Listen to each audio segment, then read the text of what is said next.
സ്ത്രീ വിദ്വേഷിയായി നടക്കുന്ന കട്ട ബ്രഹ്മചാരിയ.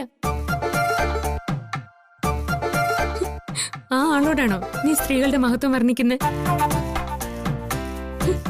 നീ വന്നേ, വെറുതെ അവനെ ദേഷ്യം പിടിപ്പിക്കാതെ. വാ ഇങ്ങോട്ട്. ഓ, ഋഷ്യശൃംഗനായിരുന്നോ? ഞാൻ അറിഞ്ഞില്ല കേട്ടോ. വേണ്ടായിരുന്നു, വെറുതെ തർക്കിച്ച്.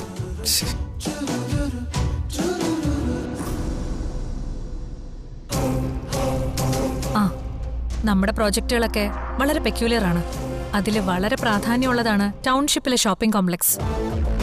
അത് പലരെയും വെട്ടി നമ്മൾ നേടിയത് ഒരു വലിയ സാഹസം കൊണ്ടാ. അതൊരു ഗവൺമെന്റ് പ്രോജക്റ്റ് ആണ്. സമയബന്ധിതമായി അത് തീർത്തു കൊടുത്താൽ തുടർന്ന് വലിയ വലിയ പ്രോജക്റ്റുകൾ നമുക്ക് വളരെ ഈസി ആയിട്ട് നേടിയെടുക്കാൻ പറ്റും. ദിവസങ്ങൾ ചെല്ലുന്തോറും അവളുടെ മുഖത്തെ പ്രസന്നത കുറഞ്ഞു വരികയും എല്ലാവരുടെ മുന്നിലും സന്തോഷവതിയാണെന്ന് അവൾ ബോധപൂർവ്വം അഭിനയിക്കുകയും ചെയ്യുന്ന പോലെയായി എനിക്ക് തോന്നുന്നു. അവൾ വെറും ഒരു സാധുവായ പെൺകുട്ടിയാണ്. കാപട്യങ്ങളോ കള്ളത്തരങ്ങളോ തീരെ വശമില്ലാത്ത, സ്നേഹിക്കാനും പരിചരിക്കാനും മാത്രം അറിയുന്ന ഒരു പാവം. അവളുടെ സങ്കടങ്ങൾ എന്താണെന്ന് മനസ്സിലാക്കി അവളെ സാന്ത്വനിപ്പിക്കാൻ ഒരു ഭർത്താവെന്ന നിലയിൽ നിനക്ക് കഴിഞ്ഞാൽ നീ വിജയിച്ചു മോനെ. അപ്പൊ ഇനി നമുക്ക് ചെയ്യാൻ പറ്റുന്നത് നമ്മളെല്ലാവരും വളരെ കാര്യക്ഷമമായിട്ട് കാര്യങ്ങൾ ചെയ്യാന്നുള്ളതാ.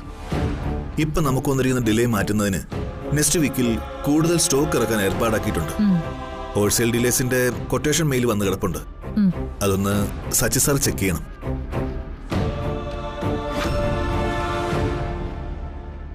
സച്ചി ശ്രദ്ധിക്കുന്നുണ്ടോ? Okay carry on. സച്ചി, എന്തെങ്കിലും പ്രശ്നമുണ്ടോ? അങ്ങനെയാണെങ്കിൽ മീറ്റിംഗ് പിന്നീട് നടത്താം. ചെറിയൊരു headache, so no problem, let it complete.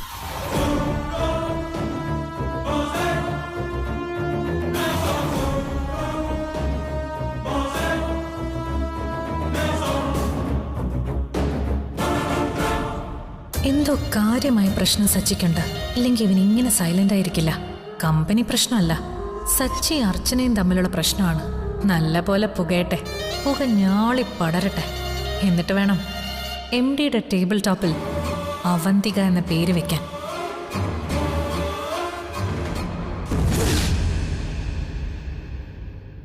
നീ ഈടായിട്ട് വല്ലാതെ വായാടിയാവുന്നുണ്ട് കേട്ടോ. അല്ലാതെ പിന്നെ ചേച്ചി പോലെ മിണ്ടാപൂച്ചയെ പോലെ നടക്കണോ? നമ്മൾ ജീവിക്കുന്നതേ നമ്മുടെ അവകാശങ്ങൾ അനുവദിച്ചിട്ടുള്ള ഒരു സമൂഹത്തിലാ. സംസാരിക്കാനും പ്രവർത്തിക്കാനും നേടിയെടുക്കാനും നമുക്ക് ആരെയും തൊഴുതു നിൽക്കേണ്ട കാര്യമൊന്നുമില്ല. കുലസ്ത്രീ, കുലമകള്, കുലീന, ഭാര്യ, ഇതൊക്കെ പഴയ കൺസെപ്റ്റ് അല്ലേ? എന്നാരും പറഞ്ഞില്ലല്ലോ. പെൺകുട്ടികൾ കുറച്ച് അടങ്ങി ഒതുങ്ങി കഴിയണമെന്നേ ഞാൻ പറഞ്ഞോളൂ. അതെന്താ ആണുങ്ങൾക്ക് എത്ര പ്രത്യേകത? അവർക്കെന്താ അടങ്ങി ഒതുങ്ങി കഴിഞ്ഞൂടെ? സന്ദീപ് എന്താ അടങ്ങി ഒതുങ്ങി കഴിയുന്ന ആളല്ലേ? ഞാൻ തർക്കിക്കുന്നൊന്നുമില്ല. ഞാനിങ്ങോട്ട് ഇനി വരാതിരുന്നാ മതിയല്ലോ. അല്ലെങ്കിൽ തന്നെ എന്തിനാ വരുന്നേ? ചേച്ചി ഒരു കാര്യങ്ങളും സത്യസന്ധമായിട്ട് പറയില്ലല്ലോ. ഞങ്ങള് ചേച്ചിയെ പറ്റി ഓർത്ത് സങ്കടപ്പെടുന്നത് വെറുതെയാ. മോളെ, എല്ലാവരുടെ ജീവിതത്തിലും ചെറിയ ചെറിയ അസ്വാരസ്യങ്ങൾ ഉണ്ടാവും. ഭാര്യയും ഭർത്താവും ആവുമ്പോ പ്രത്യേകിച്ച് പറയണോ? ഒരു രാത്രിക്കപ്പുറം അതൊന്നും പോവില്ല. നമ്മുടെ അച്ഛനും അമ്മയും തമ്മില് നിസ്സാര കാര്യത്തിന് വഴക്കിട്ട് ഇണങ്ങിയും പിണങ്ങിയും കഴിയുന്ന നമ്മൾ കണ്ടിട്ടില്ലേ? നിനക്കതൊന്നും ഇപ്പൊ പറഞ്ഞാൽ മനസ്സിലാവില്ല. നിന്റെ ജീവിതത്തിലേക്ക് ഒരു പുരുഷൻ വരുമ്പോ നിനക്കതൊക്കെ മനസ്സിലാവും. എല്ലാം ഒന്ന് കലങ്ങി തെളിയാൻ വേണ്ടി ദേവിക്കൊരു പൊങ്കാലം നിറഞ്ഞിട്ടുണ്ട് ഞാൻ. നീയും അമ്മയുടെ വഴിയാണോ പോകുന്നത്? ആ വഴിയെ ശാശ്വതമുള്ളൂ എന്ന് തോന്നുന്നു ചേച്ചി.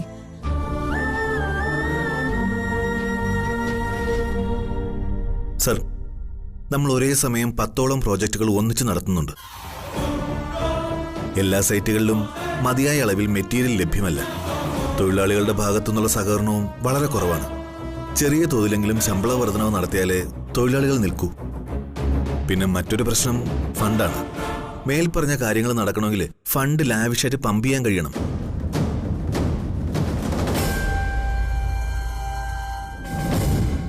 ശ്രീറാം എന്താ പറഞ്ഞു വരുന്നേ?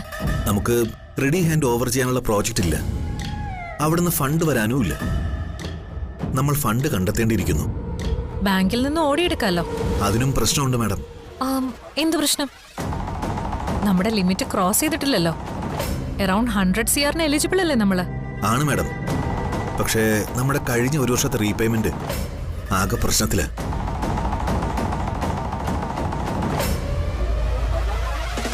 ഇത്രയും പ്രോജക്റ്റുകൾ ഒന്നിച്ചു തുടങ്ങിയോണ്ട് ഫണ്ട് നല്ലതുപോലെ റോൾ ചെയ്യേണ്ടി വന്നു.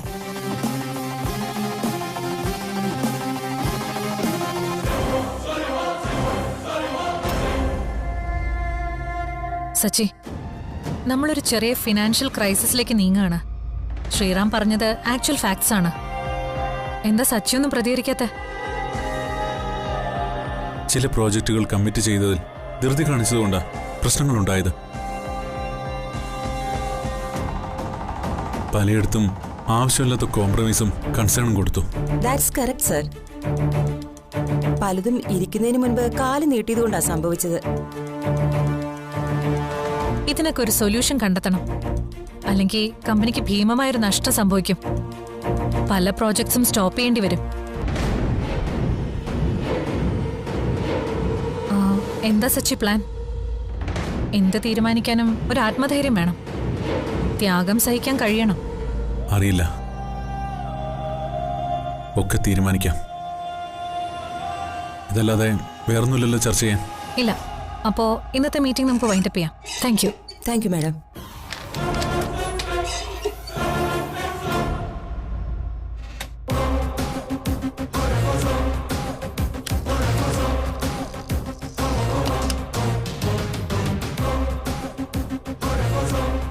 Very good Sriram.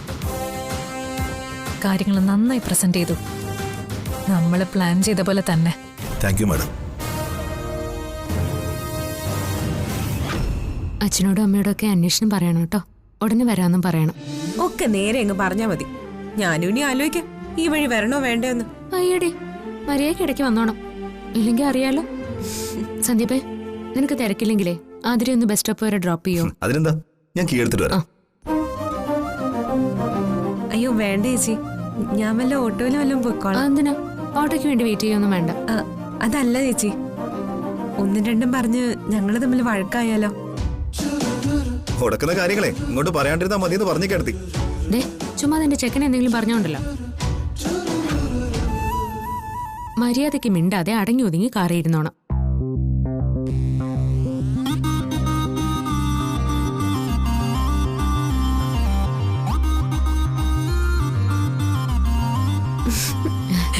ചേച്ചി പേടിക്കണ്ട കേട്ടോ, നല്ല കുട്ടിയായിട്ട് ഞാൻ ഇരുന്നോളാം. പക്ഷെ ചേച്ചി സച്ചേട്ടനും നല്ല കുട്ടികളായിട്ട് ഇരുന്നോളണം. വഴക്കൊന്നും ഉണ്ടാക്കരുത്, കേട്ടല്ലോ? സന്ദീപ്, എനിക്കൊരു കാര്യം പറയാനുണ്ട്. അത്യാവശ്യമുണ്ട്, പിന്നെ സംസാരിക്കാം.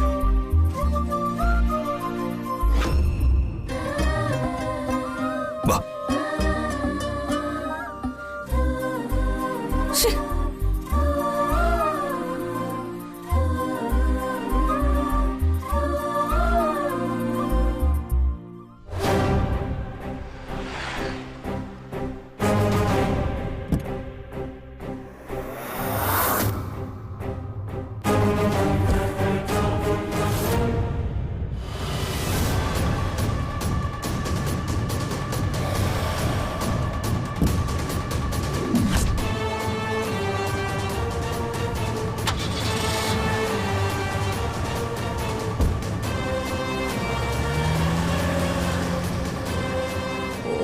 ഇതായിരുന്നു അവന്റെ അത്യാവശ്യം.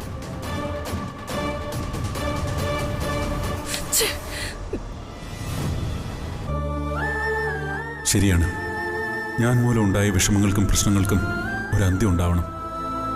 അതിന് ആത്മധൈര്യം വേണം, ത്യാഗം ചെയ്യാൻ കഴിയണം. അവന്തികേട്ടത്തി പറഞ്ഞത് ശരിയാ. എനിക്കിതൊക്കെ ഉണ്ട് എന്ന് മനസ്സിലാക്കി കൊടുക്കണം.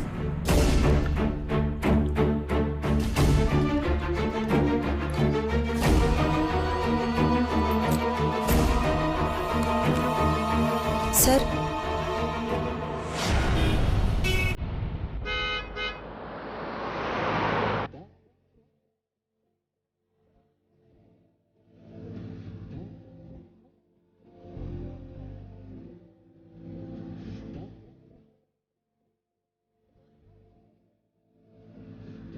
ഇടയ്ക്കിടെ അച്ചുവേട്ടതിയെ കാണാതിരിക്കാൻ കഴിയുന്നില്ലല്ലോ അനിയത്തിക്ക്.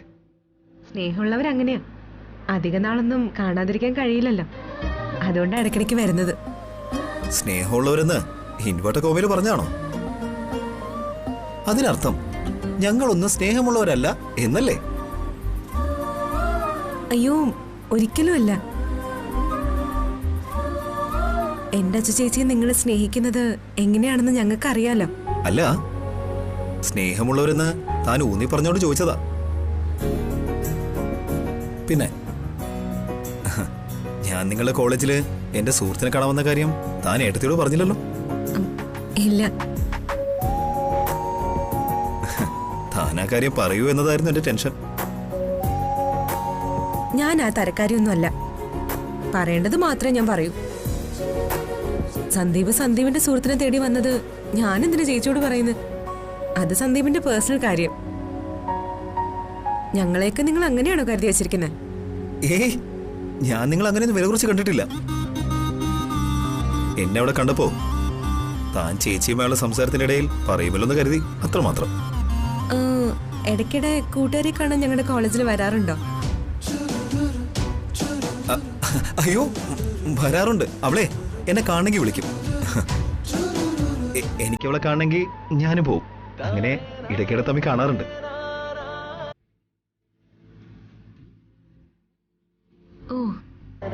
ഓഹോ, അത്രയ്ക്കും അടുത്ത സുഹൃത്താണോ?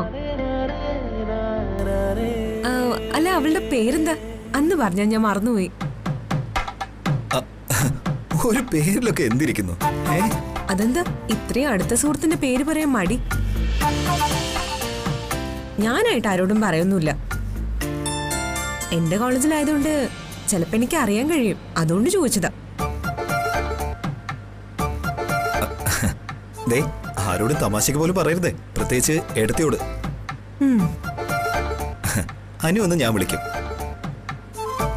ഒറിജിനൽ പേര് അനുരാധ. ആ, അത്യാവശ്യം പൊക്കമൊക്കെ ഉള്ള വെളുത്ത തത്തമ്മയെ പോലെ നീണ്ടു വളഞ്ഞ മൂക്കുള്ള കൊമേഴ്സിൽ പഠിക്കുന്ന അനുരാധയല്ലേ? അതെ, അത് തന്നെയാ. എത്ര പെട്ടെന്നാ മനസ്സിലായത്. പിന്നെ അവള് ഞങ്ങളുടെ കോളേജിലെ സ്റ്റാർ അല്ലേ? ചെക്കന്മാര് മുഴുവൻ അവളുടെ പിന്നാലെയാ. അല്ല, സന്ദീപ് എങ്ങനെ അവളെ കമ്പനി അടിച്ച് വലയം വീഴ്ത്തിയേ? എന്റെ ഗ്ലാമറിന് മുന്നിൽ അവള് തലകുത്തി വീണു. ഇടയ്ക്കിടെയുള്ള ഔട്ടിംഗ് ആണ് ഇപ്പോഴത്തെ പ്രശ്നം. എനിക്ക് വിശ്വാസമില്ല. അവളങ്ങനെ വീഴുന്ന കുട്ടിയൊന്നുമല്ല. ആഹാ, എന്നാലേ ഞാൻ ഇപ്പൊ അവളെ ഫോണിൽ വിളിക്കാം. അപ്പൊ വിശ്വസിക്കോ? അയ്യോ, അല്ല അല്ല, ഫോണൊന്നും ചെയ്യണ്ട. എനിക്ക് വിശ്വാസമായി. നിങ്ങളിപ്പോ എന്റെ കോളേജിൽ വെറുതെ വരില്ലല്ലോ. അതാണ്.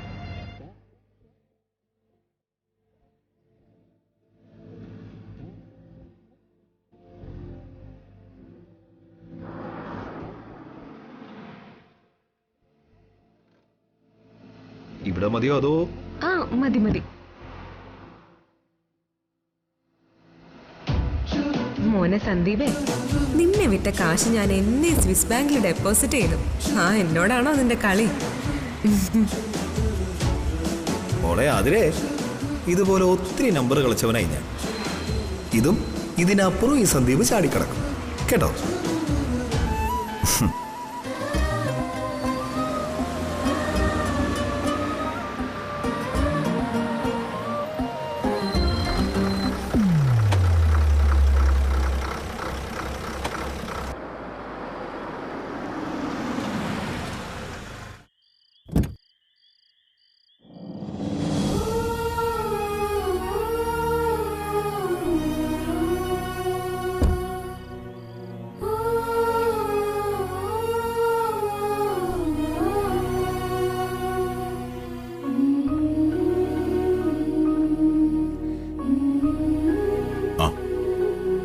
എന്തു പറ്റി സച്ചി? ആകെ ഒരു ക്ഷീണിച്ച അവസ്ഥയാണല്ലോ. നല്ല സുഖമില്ലേ?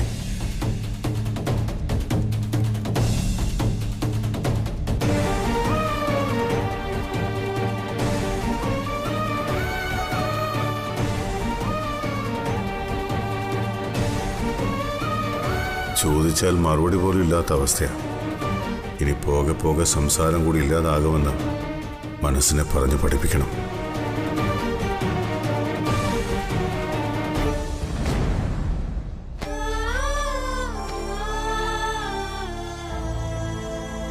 ഇന്ന് നേരത്തെ വരാൻ പറ്റിയില്ല.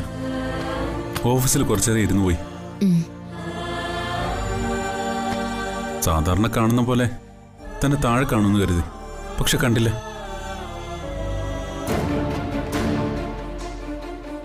എല്ലാരും ഭക്ഷണം കഴിച്ചോ?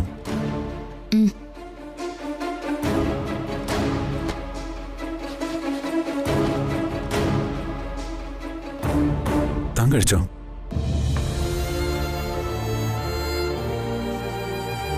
ഞാനും ഒന്നും കഴിക്കാതെ വന്നേ. നമുക്കൊന്നിച്ച് കഴിക്കാലോ എന്ന് കരുതി.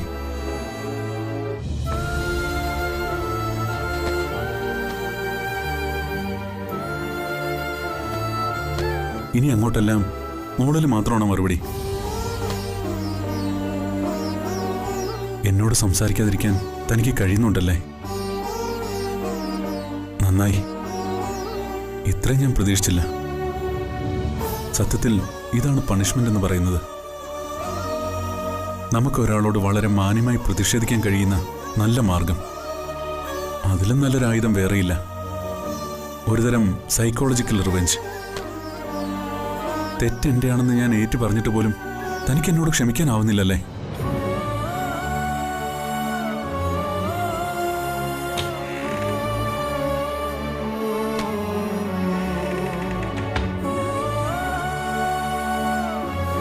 തല്ലിക്കോ താൻ. തനിക്ക് മതിയാവുന്നവർ തല്ലിക്കോ. എന്നിട്ട് കണ്ണ് പൊട്ടുന്ന തരത്തില് എന്ത് ചീത്ത വേണേലും വിളിച്ചോ. പക്ഷേ എന്നോട് സംസാരിക്കാതെ മാത്രം ഇരിക്കരുത്. അതെനിക്ക് താങ്ങാനാവുന്നില്ല. ചില മുറിവുകൾ തല്ലിയാലും ചീത്ത പറഞ്ഞാലും ഒന്നും മാറില്ല സച്ചേട്ടാ. അതങ്ങനെ നീറിക്കൊണ്ടേയിരിക്കും. ആ നീറ്റലിന്റെ വേദന എത്രയാണെന്ന് അനുഭവിച്ച് തന്നെ അറിയണം. വാക്കുകൾ കൊണ്ടുള്ള പ്രഹരം, അതാണ് സഹിക്കാനാവാത്തത്. അത് എവിടേക്കാ കൊള്ളുന്നതെന്നറിയില്ല. അപ്പോ ശരീരമാകവും പുറമൊക്കെ ഒരേപോലെ വേദനിക്കും. ചിലപ്പോ കാലങ്ങളെടുത്താലും അതൊന്നും മാറില്ല. ഇടയ്ക്കിടയ്ക്ക് കുത്തി കുത്തി നോവിച്ചുകൊണ്ടേയിരിക്കും.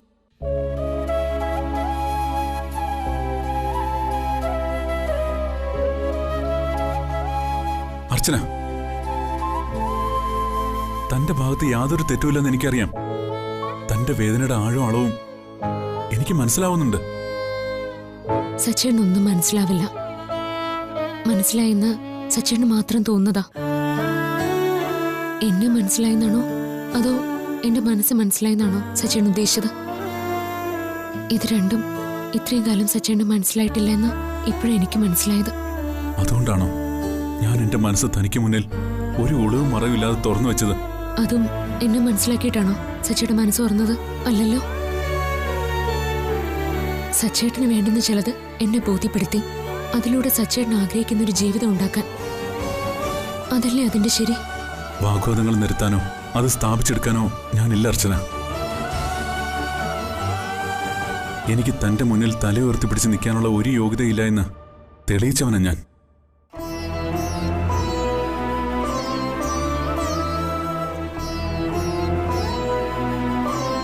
അതൊക്കെ എന്റെ തെറ്റുകളാണോ ശരികളാണോ എന്നൊന്നും എനിക്കറിയില്ല. തെറ്റുകൾ പൂർണ്ണമായും എന്റേതാ സച്ചേട്ടാ. മനസ്സുകൊണ്ട് കൂടെ ജീവിക്കുന്ന പെൺകുട്ടിക്ക് വേണ്ടി സച്ചേട്ടൻ വാങ്ങിവെച്ചത് അറിഞ്ഞുകൊണ്ടല്ലെങ്കിൽ പോലും ഞാൻ ഒടുക്കാൻ പാടില്ലായിരുന്നു. എനിക്കിപ്പോ ശരീരത്തിൽ ഒരുതരം വല്ലായ്മ തോന്നുന്നുണ്ട്. എന്തോ ഇഴജന്തുക്കൾ നമ്മുടെ ശരീരത്തിൽ കയറി ഇറങ്ങിയതുപോലെ. ഞാൻ അതിനെല്ലാം തന്നോട് ക്ഷമ ചോദിച്ചു. കഴിഞ്ഞത് കഴിഞ്ഞു. എന്നിട്ടും തനിക്ക് എന്നോട് ക്ഷമിക്കാൻ കഴിയുന്നില്ലല്ലോ. ഞാനൊരു സാധാരണ പെൺകുട്ടിയാ സച്ചേട്ടാ. ഒത്തിരി ഒത്തിരി സ്വപ്നങ്ങൾ കണ്ടുകൊണ്ടാ സച്ചേന്റെ ജീവിതത്തിലേക്ക് ഞാൻ വന്നത്. ഭർത്താവിനെ പറ്റി, വീട്ടുകാരെ പറ്റി, നമ്മുടെ മക്കളെ പറ്റി, അങ്ങനെ എന്തെല്ലാം. ഒരു നിമിഷം കൊണ്ട് ആ സ്വപ്നങ്ങളുടെ ആയുസ് എണ്ണപ്പെട്ട നാളുകളിലേക്ക് ചുരുങ്ങിപ്പോയില്ലേ സച്ചേട്ടാ? എല്ലാ കാര്യങ്ങളും കല്യാണത്തിന് മുമ്പേ തന്നോട് ഞാൻ പറയാൻ ശ്രമിച്ചതല്ലേ? കല്യാണത്തലേന്ന് പോലും തന്നെ രക്ഷിക്കാൻ വേണ്ടി കോൾ ചെയ്യുകയും മെസ്സേജ് അയക്കുകയും കത്തെഴുതി അറിയിക്കാൻ ശ്രമിക്കുകയും ചെയ്തവനാ ഞാൻ. എന്നിട്ടും താനെന്തിനാ ഇങ്ങനെയുള്ള ആഗ്രഹങ്ങളൊക്കെ വളർത്തിയത്? സച്ചേൻ എന്റെ മനസ്സിൽ ഭർത്താവായി നിറഞ്ഞത് കല്യാണത്തിന് ശേഷമൊന്നുമല്ലല്ലോ. സച്ചേന്റെ ഫോട്ടോ കണ്ട നാൾ മുതൽ മനസ്സിൽ പതിഞ്ഞ രൂപമല്ലേ, അതങ്ങനെ വളർന്ന് വളർന്ന് ഞാൻ പോലും പിടിച്ചാ കിട്ടാത്തത്ര ഉയരത്തില് വളർന്നു പോയി.